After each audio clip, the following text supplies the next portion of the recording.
நம்ம இன்றைக்கி தரிசிக்க போகும் தலம் சிங்கிரி கோயில். சிங்கிரிக்குடி லட்சுமி நரசிம்மர் ஆலயமாகும். இது வந்து கடலூர் மாவட்டத்தில் இருக்குது. இது பாண்டிச்சேரியிலேருந்து கடலூர் போகிற ரூட்டில் அபிஷேகப்பாக்கம் என்ற ஊரில் தான் இருக்குது. இது அதன் அருகில் தான் இருக்குது. இங்கே மூலவர் 16 கைகளுடன் உக்கிரமாக நரசிம்மராக மேற்கு நோக்கி வீட்டிருக்கிறார்.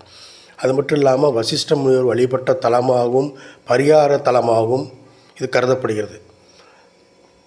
இங்கே நரசிம்மர் இரணியனை வதம் செய்த பின் 16 கைகளுடன் உக்கிரமாக காட்சியளிக்கிறார். ஒரே கருவறையில் உக்ர நரசிம்மர், போக நரசிம்மர், பால நரசிம்மர் என மூவர் அருள்பாலிக்கின்றனர். அது இல்லாமல் மற்றொரு வரலாறு, வசிஷ்ட மகரிஷி இத்தலத்தை நரசிம்மரை தியானம் செய்து தவமிருந்ததாகவும் கூறப்படுகிறது. இங்கே காலையில் 7 மணிலேருந்து 12 மணி வரைக்கும் நட திறந்திருக்கும். மீண்டும் மாலை 4:30லேருந்து 8:30 மணி வரைக்கும் தான் இது.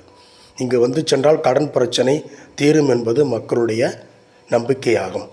யாரெல்லாம் அந்த கோயிலை பார்த்துருக்கீங்கன்னு கமெண்ட் சொல்லுங்கள். பாண்டிச்சேரி வந்தீங்கன்னா கண்டிப்பாக பாருங்கள். பாண்டிச்சேரி பஸ் ஸ்டாண்டிலேருந்து கிட்டத்தட்ட ஒரு 10 கிலோமீட்டருக்குள்ளே இருக்கும். நன்றி, வணக்கம்.